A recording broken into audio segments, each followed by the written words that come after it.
masuk tadi ya, Julius.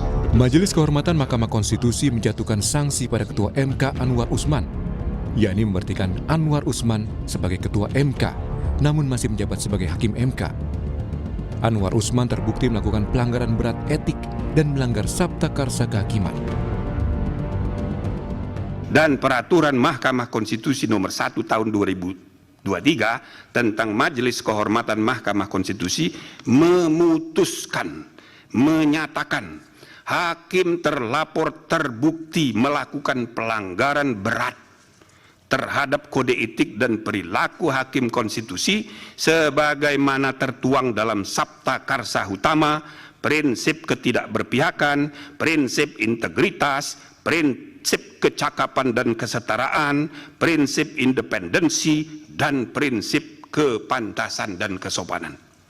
2. Menjatuhkan sanksi pemberhentian dari jabatan Ketua Mahkamah Konstitusi kepada hakim terlapor. Sementara itu, anggota Majelis Kehormatan Mahkamah Konstitusi, Bintan R. Saragih, menyampaikan pendapat berbeda atau dissenting opinion terhadap sanksi yang diberikan kepada Ketua MK Anwar Usman. Ia menganggap Anwar sudah seharusnya mendapat sanksi berupa pemberhentian tidak dengan hormat karena telah dinyatakan melakukan pelanggaran berat. Sanksi terhadap pelanggaran berat hanya pemberhentian tidak dengan hormat dan tidak ada sanksi lain sebagaimana diatur dalam pasal 41 huruf C dan pasal 47 Peraturan Mahkamah Konstitusi nomor 1 tahun 2003 tentang Majelis Kehormatan Mahkamah Konstitusi. Dan perilaku Hakim Konstitusi aku, saya memberikan putusan sesuai aturan yang berlaku. Dan tingkat pelanggaran kode etik yang terjadi dan terbukti yaitu sanksi bagi hakim terlapor berupa pemberhentian tidak dengan hormat sebagai hakim konstitusi, sebagai hakim. Sementara itu, 2 hakim lainnya, yakni Arif Hidayat, disebut tidak bersalah terkait pendapat berbeda atau dissenting opinion dalam putusan MK.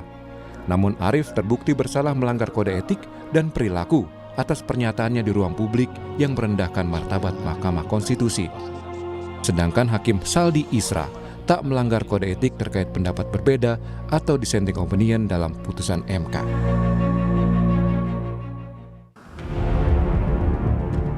Meski Majelis Kehormatan MK telah memutuskan soal pelanggaran yang dilakukan pada Anwar Usman yang telah memutuskan soal batas usia Capres dan Cawapres di Pilpres 2024, sanksi MK-MK ini tidak berpengaruh terhadap proses pemilu dan paslon Capres dan Cawapres dalam tahapan pemilu. Hal ini disampaikan mantan Hakim MK Hamdan Zulfa usai persidangan yang digelar MK-MK. Hamdan menegaskan mengenai putusan MK soal batas usia Capres dan Cawapres tidak dapat diubah oleh MK-MK karena sifatnya sudah sah dan mengikat. Proses yang sudah berjalan tidak boleh berlaku surut. Jadi apapun putusannya kita juga nggak tahu. Mungkin juga tetap atau mungkin juga berubah, mungkin ditolak, mungkin juga dikabulkan, kita tidak tahu. Tapi ingin kami katakan bahwa putusan itu tidak berlaku surut. Jadi proses yang sudah berjalan tentu tidak terganggu secara formal hukum. Jadi masalah legitimasi, masalah apa lain lagi lah. Tapi formal hukum itu tetap berlaku ya. Oke ya, cukup ya. Terima kasih. Hari ini Mahkamah Konstitusi kembali akan menyidangkan lagi gugatan terkait batas usia Capres-Cawapres yang juga bertepatan dengan hari terakhir pengusulan bakal Capres-Cawapres pengganti ke KPU Republik Indonesia. Publik pun menanti apa putusan MK. Tim Liputan, Kompas TV.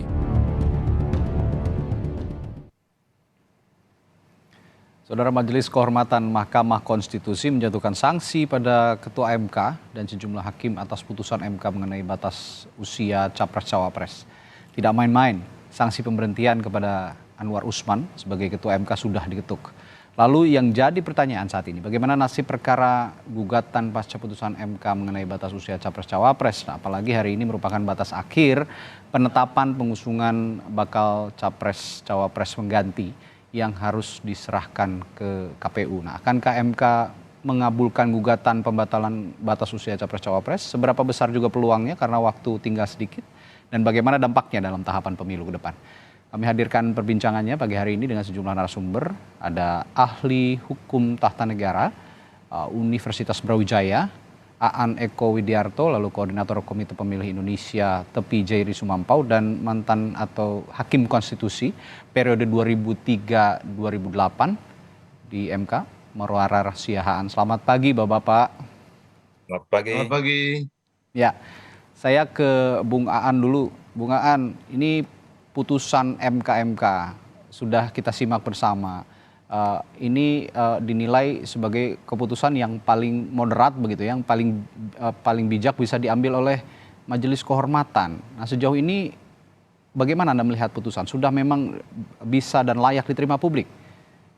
Ya, saya melihat ini bukan hal yang moderat justru ya, karena seharusnya MK tidak hanya mendasarkan kepada PMK 1 tahun 2023 gitu tentang MK, tetapi seharusnya mendasarkan pada yang lebih tinggi lagi daripada PMK 1 2023, yaitu kepada Undang-Undang Mahkamah Konstitusi ya nomor 7 tahun 2020 gitu. Karena di sana sudah ditentukan ya bahwa MK itu dalam menjalankan wewenangnya punya wewenang untuk memberhentikan hakim konstitusi. Kalau di PMK 123 itu hilang subjeknya. Ya, di dalam pasal 41 itu siapa yang diberhentikan tidak disebutkan subjeknya. Tapi kalau di dalam Undang-Undang MK 7 2020 itu jelas subjeknya. Siapa subjeknya? Yaitu hakim konstitusi ya. Nah, inilah yang sebenarnya perlu didudukkan kembali ya dalam konteks ya, kita refleksi lah sebenarnya, karena ini kan sudah putusannya sudah final ya, dan ya mungkin banyak diilhami orang. Dan satu lagi di PMK 1 2023 ini yang menurut saya juga tidak pas, yaitu adanya mekanisme banding gitu. Sebenarnya dalam Undang-Undang MK itu tidak ada mekanisme banding. Yang ada adalah kalau diberhentikan dengan tidak hormat itu adalah dengan mengajukan pembelaan diri ke MK, tidak dengan MK banding, bukan gitu. Ini saya kira dari sisi regulasi lah yang perlu dibetulkan misalnya. Baik, ini dari sisi regulasi yang kemarin juga sudah diingatkan sebenarnya oleh Prof. Jimli ya sebagai Ketua MK bahwa mekanisme banding ini seharusnya tidak usah ada begitu. Nah, kalau ngomongin kepercayaan Pak Aan, ngomongin kepercayaan publik terhadap institusi Mahkamah Konstitusi ya sebagai pengadilan tertinggi Supreme Court gitu di ranah konstitusi. Anda melihat publik masih meragukan meskipun ada keputusan ini, atau sekarang sudah mulai pulih kembali kepercayaan? Ya, saya melihat ini memang yang patut kita syukuri ya, publik sudah mulai pulih lah kepercayaannya, bahwa Mahkamah Konstitusi juga sudah mulai kembali begitu dengan keberanian, walaupun tidak seberani sebagaimana seharusnya dalam Undang-Undang MK begitu ya. Ini kan hanya dari ketua saja diberhentikannya begitu. Oke, baik, saya akan beranjak ke Bung Jerry. Bung Jerry, ini kan ada tahapan juga Bung Jerry yang ditempuh begitu di pemilu presiden 2024. Nah, saat ini nih, hari ini terakhir pengoreksian begitu ya kalau boleh saya bilang, untuk mengganti capres-cawapres. Nah, artinya dengan adanya putusan MK ini dan juga proses tahapan pemilu yang berjalan di KPU ini tidak akan mengubah apapun dan tidak akan mengganggu jadwal tahapan pemilu ya, Bung Jerry ya? Iya, jadi pakai putusan yang lama, 90 itu ya, yang 90 itu, jadi memang tahapan tetap akan berjalan sebagaimana putusan MK yang lalu itu, karena putusan MK yang semalam dibacakan itu kan tidak punya pengaruh terhadap substansi putusan ya, dia memang hanya menilai perilaku hakim ya. Nah, tapi kan begini ya, memang secara hukum itu tidak ada pengaruh apa-apa mungkin ya, tapi sebenarnya ada pengaruh etik gitu ya, karena putusan, kalau saya membaca putusan MK ini dengan sendirinya mau mengatakan bahwa ada yang keliru ya, atau bahkan ada sesuatu yang disengaja dalam proses pengambilan keputusan di MK itu, yang memberi jalan ya bagi Gibran untuk menjadi cawapres. Nah, di situ masalahnya menurut saya. Jadi saya kira ada akibatnya ini bukan akibat hukum, artinya terus bisa tetap berlanjut, tapi ini akibat etik. Dan ini menurut saya jauh lebih substansial. Kan secara etik mau dikatakan bahwa putusan itu keliru. Karena apa? Karena ada tindakan-tindakan kejahatan yang dilakukan oleh hakim MK, dalam hal ini ketua, untuk memuluskan sebuah keputusan yang memang diperuntukkan hanya kepada dimaksudkan hanya untuk memberi jalan kepada Gibran untuk menjadi cawapres itu. Dan disitulah cacatnya keputusan keputusan 90 ini. Dan menurut saya MK itu mengoreksi dan memberi pesan bahwa putusan itu bermasalah, gitu ya, secara etik ya. Karena itu mestinya secara substansi hukum juga dia harus jadi masalah, gitu ya. Gitu. Akibatnya ada, bukan tidak ada akibatnya. Secara hukum tidak ada, tapi secara etik ada akibatnya itu. Gitu, karena itu juga sebetulnya saya berpendapat ya, kalau MK ini salah satu tujuannya untuk memulihkan kepercayaan masyarakat terhadap MK, saya kira itu belum tentu tercapai ya. Karena apa? Karena orang yang melakukan kesalahan secara sengaja atau bahkan pelanggaran berat ya, kesalahan berat itu sudah dibuat oleh MK itu masih berada di sana. Gitu ya. Kalau memulihkan kepercayaan itu kan berarti harus sepenuhnya dia, jangan setengah-setengah pemulihan kepercayaan. Kita bicara kita bicara tentang sebuah lembaga yang memang butuh penghormatan tinggi ya, dan butuh kepercayaan tinggi dari publik. Ini Mahkamah Konstitusi loh. Ini dia penjaga konstitusi. Kalau ada yang tidak beres di sana, ya bagaimana orang percaya? Gitu ya. Jadi memang saya setuju bahwa mestinya keputusan itu pemberhentian dari keanggotaan Mahkamah Konstitusi ya, sesuai dengan dissenting opinion dari Prof. Bintan Saragi ya. Tapi keputusannya seperti itu ya. Tapi kalau berkaitan dengan kepercayaan publik terhadap lembaga, kalau saya ditanya sebagai publik ya, saya masih tidak percaya, gitu ya. Karena kan begini, orang yang melakukan pelanggaran berat masih bisa terlibat dalam persidangan Mahkamah Konstitusi, meskipun ada pengecualian ya, yang terkait dengan hal-hal yang tadi malam disebutkan oleh MK.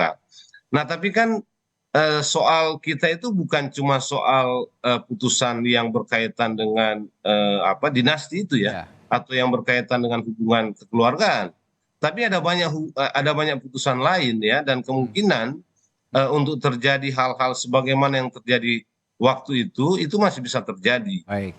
Makanya. Oke. Kalau tadi Bung Jerry masih belum sepenuhnya percaya kepada MK begitu ya, dengan adanya putusan MK ini, saya akan bertanya sama Prof. Marwarar sebagai juga hakim konstitusi yang pernah bertugas di tahun 2003 hingga 2008. Pak Marwarar, jadi publik masih belum percaya, dan di sisi lain ada mekanisme lain juga mengajukan kembali uji formil atau gugatan baru kalau memang mau mengoreksi putusan 90 2023. Nah, ini prosesnya biasanya kalau memang ada uji formil atau gugatan baru, ini berapa lama prosesnya? Karena memang kalau memang tuntutan publik ini ingin mengoreksi putusan 90 kan waktunya sudah sangat sempit begitu, Prof. Marwarar. Silakan. Ya, terima kasih. Kalau kita melihat sebelum sampai ke sana ini, barangkali apa yang menjadi putusan dari Majelis Kehormatan yang telah diumumkan kemarin, memang banyak orang yang kecewa. Saya melihat juga dari sisi apa yang menjadi muatan atau skop daripada putusan MK yang menjatuhkan hukuman sanksi berat dalam pemberhentian sebagai jabatan ketua kepada Anwar. Ya, kita melihat itu merupakan satu pengakuan bahwa memang telah ada pelanggaran etik yang sangat berat itu, yang akibatnya itu adalah kalau kita lihat di Undang-Undang Kekuasaan Kehakiman, putusan seperti itu cacat hukum. Cacat hukum itu artinya sebenarnya bisa kita katakan dia adalah suatu putusan yang meskipun ada karena karakter daripada peradilan konstitusi putusannya final, tetapi dia dikatakan non eksekutabil. Dia tidak bisa sebenarnya dilaksanakan itu seharusnya. Karena suatu putusan yang cacat, kalau di dalam versi Undang-Undang Kekuasaan Kehakiman itu dikatakan harus diadili lagi putusan perkara itu sendiri.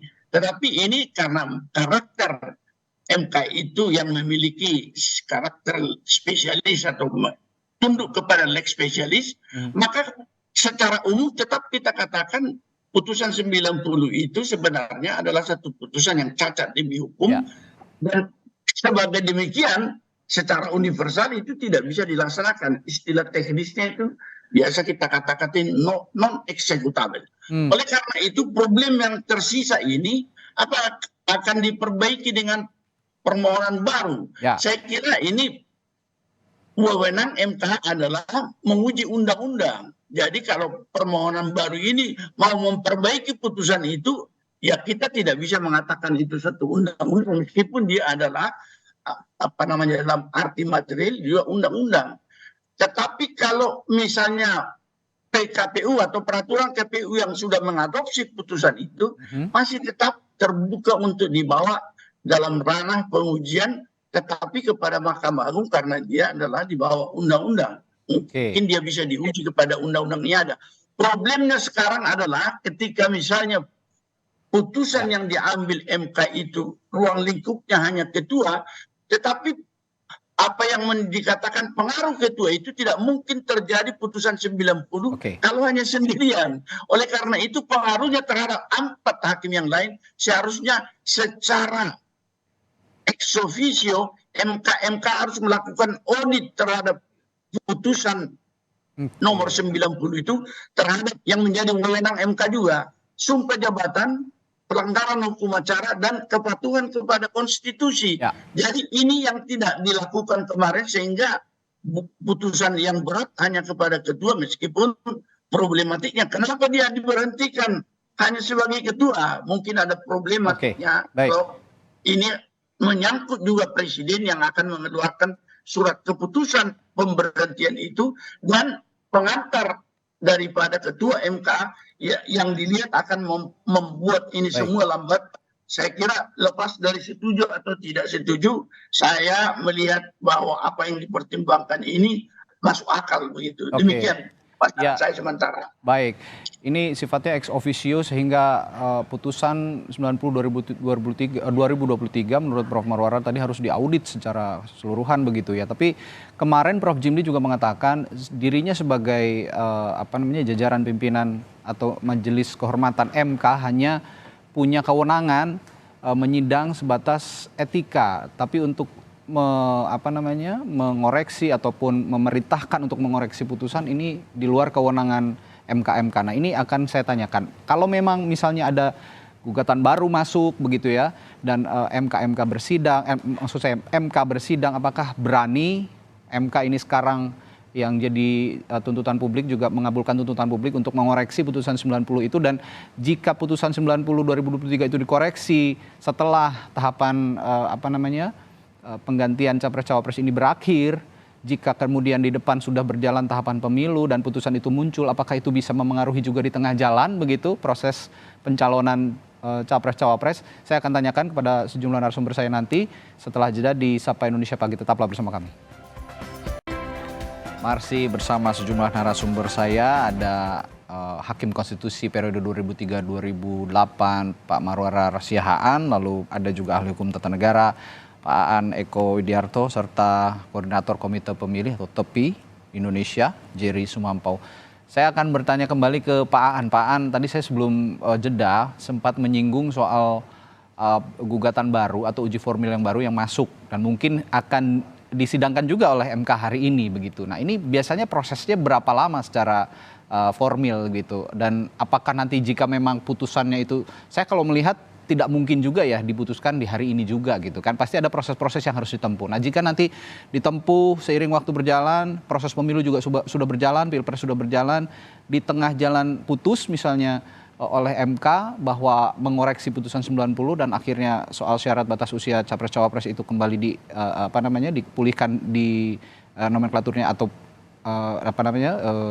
kalimatnya pada pernyataan yang sebelumnya ini apakah bisa mengganggu atau membatalkan pencalonan, Pak Aan? Ya, intinya sebenarnya bukan mengoreksi ya, tetapi yang ada itu adalah berubah pendirian nantinya. Oke. Kalau memang ada perubahan pendirian, kalau tetap pendiriannya berarti ya tidak ada perubahan sama sekali.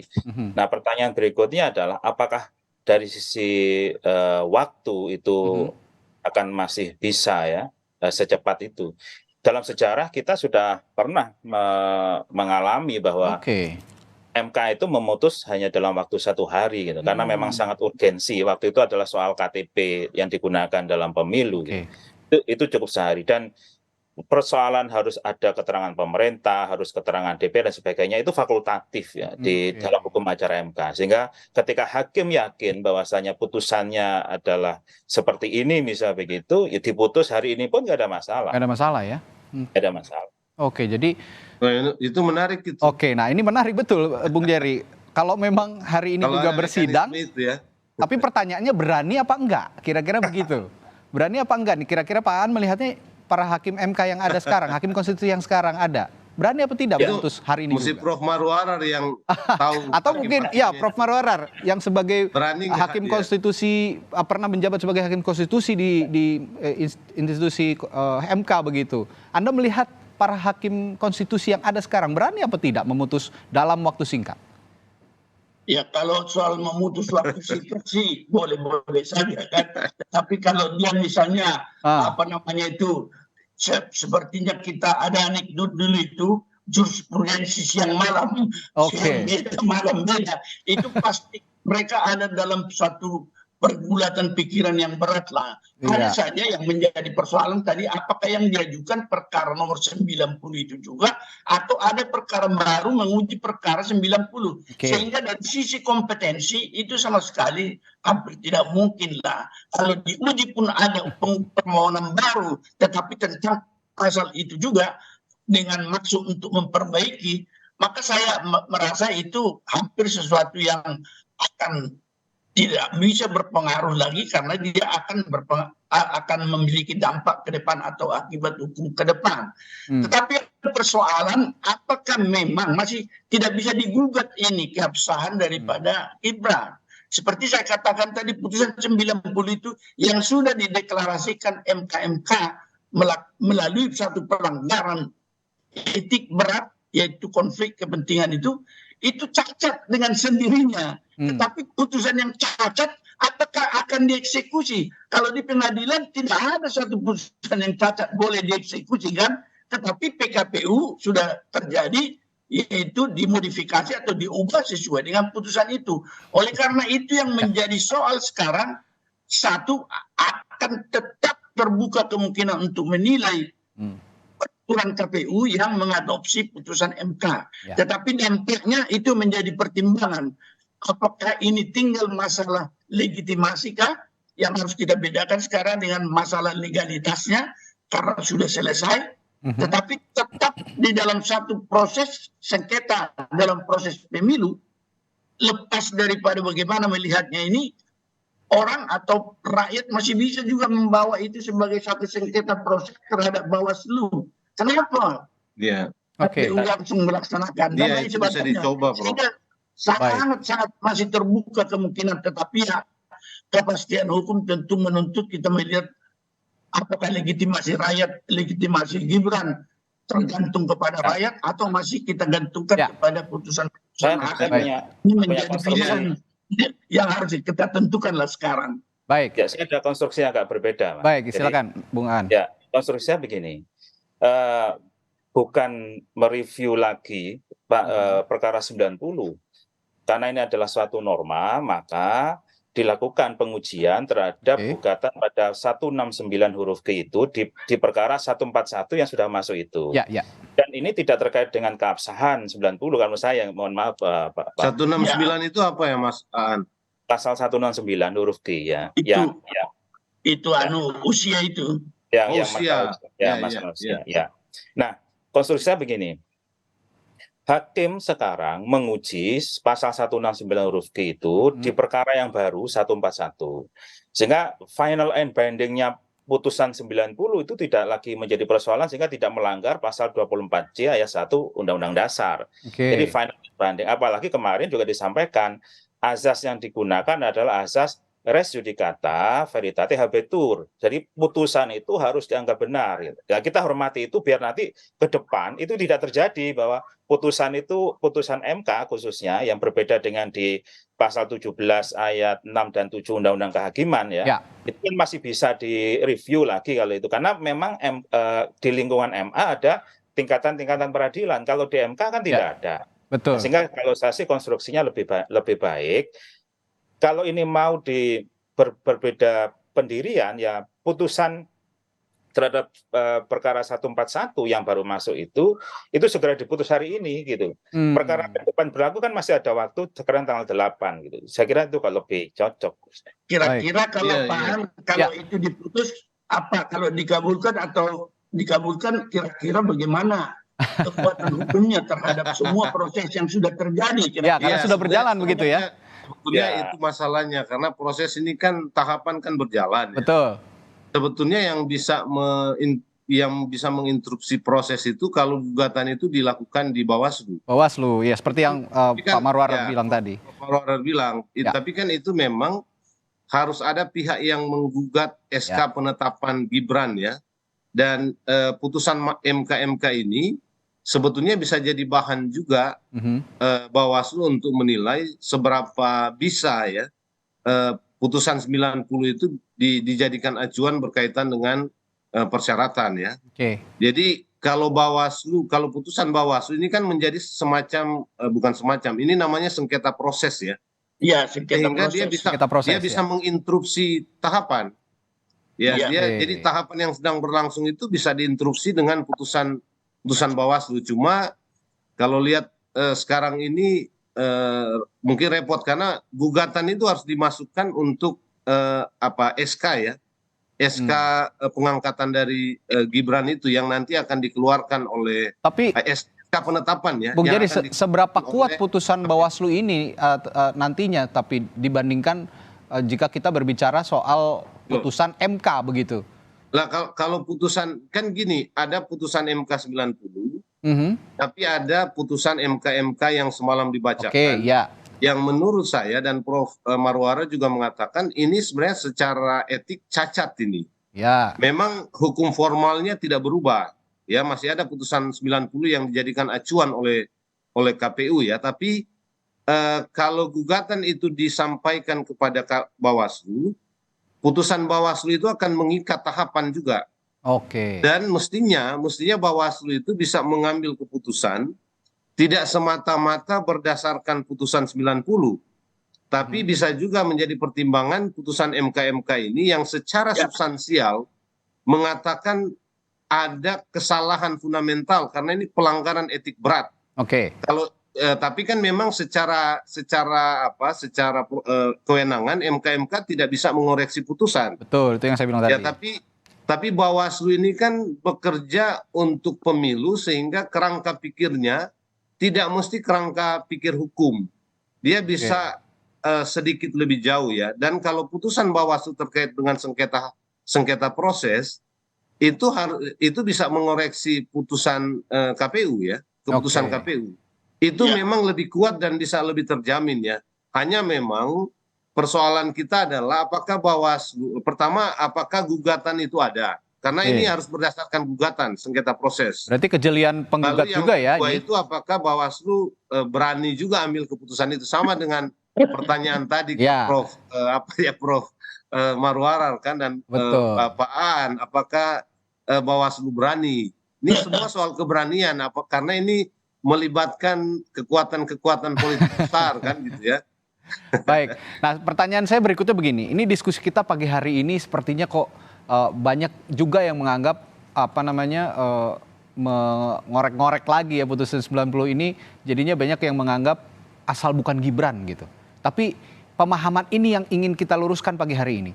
Apa yang bisa Anda sampaikan? Saya akan ke Pak Aan dulu. Apa yang kita bisa sampaikan kepada publik soal pembicaraan kita pagi hari ini? Kita bukan bicara hanya Gibran saja, tapi punya makna yang cukup panjang ke depannya begitu ya, soal konstitusi di negara kita. Apa yang bisa Anda sampaikan?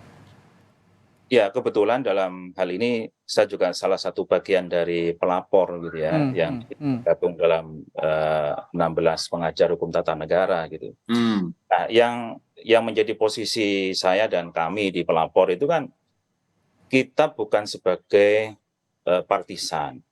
Kami ini adalah para pengajar yang dari sisi hukum tata negara melihat bahwasanya Mahkamah Konstitusi sebagai pelaku kehakiman, salah satu di samping Mahkamah Agung, marwahnya untuk mengawal konstitusi sebagai the guardian and interpreter of constitution itu harus dijaga. Dijaga oleh perbuatan-perbuatan yang tercela. Jangan sampai hakim-hakim MK yang hanya berjumlah 9 orang, yang punya kewenangan sangat besar bisa sampai membatalkan undang-undang, itu tercoreng oleh hakim MK, satu, yang tidak berintegritas. Yang kedua, yang tidak adil. Nah, inilah yang harus dijaga betul. Kami tidak ada persoalan dengan siapa calonnya, tapi tidak persoalan dengan siapa nanti akan menang. Tidak. Tapi Mahkamah Konstitusi ini yang harus dijaga. Jangan sampai hakim yang tercela, hakim yang mudah diintervensi. Dan sekarang kan akhirnya terungkap bahwa yang seharusnya hakim itu kolektif kolegial di Mahkamah Konstitusi itu ternyata bersifat patron and client. Tidak ada yang berani kepada pimpinan karena ewo pakewo, kan begitu. Nah, lembaga sepenting Mahkamah Konstitusi kalau dasarnya hanya ewo pakewo, hanya soal perasaan, tidak akan pada logika hukum, kewajaran berpikir, ini saya kira sangat disayangkan. Baik. Pertanyaan yang sama untuk Bung Jerry, singkat. Kita sudah terbatas waktu nih, Bung Jerry dan juga Prof. Aan terakhir. Bung Jerry dulu silakan. Jadi kalau saya setuju dengan Pak Aan tadi ya. Ini MK ini kan tidak hanya sekarang ya, tapi dia juga akan menjadi pengadil di sengketa hasil ya. Jadi ada hubungannya dengan itu, dan menurut saya begini, sebetulnya pertanyaannya bisa juga dibalik ya. Kalau tidak ada persyaratan 40 lalu Gibran menjadi calon, ada masalah nggak? Pasti tidak ada masalah.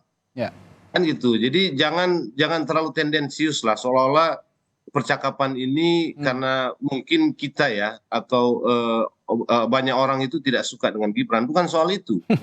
Siapapun yang mau menjadi calon harus sesuai aturan, gitu ya. Dan kita putusan Mahkamah MK semalam itu sudah menegaskan bahwa putusan 90 itu bermasalah, gitu ya. Dan lebih ada sinyal kuat itu memang untuk memuluskan jalan Gibran.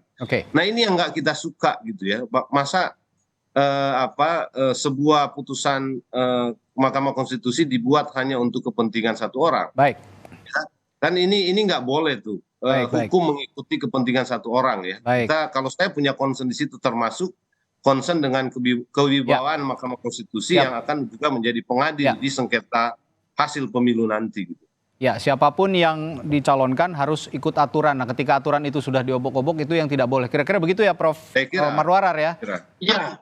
Saya kira saya tambahkan sedikit ya. Ya, silakan. Singkat saja, Prof. Sebenarnya prinsipnya bahwa kita sebagai negara konstitusi yang demokratis dan negara demokrasi yang diatur atau dijamin dengan hukum dan konstitusi, harus kita pertahankan ini sebagai prinsip tertinggi, yaitu bahwa pemilu yang akan kita berikan kekuasaan terhadap orang itu harus melalui proses yang jujur dan adil.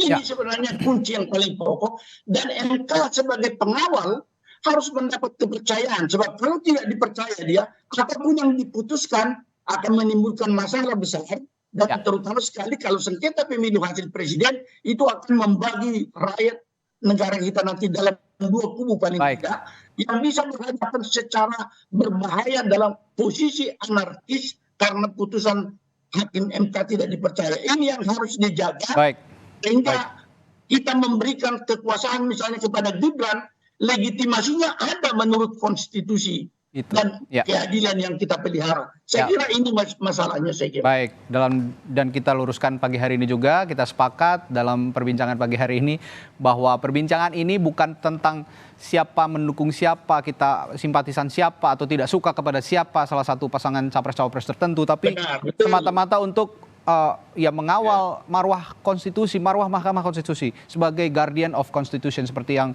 Pak Aan tadi utarakan. Baik, terima kasih Hakim Konstitusi periode 2003-2008 Marwarar Siahaan, lalu Koordinator Komite Pemilih Indonesia Tepi Jerry Sumampau, serta Ahli Hukum Tata Negara Universitas Brawijaya Pak Aan Eko Widiarto telah bergabung dan berbagi perspektifnya di pagi hari ini. Terima kasih Bapak-Bapak, sehat selalu. Terima kasih.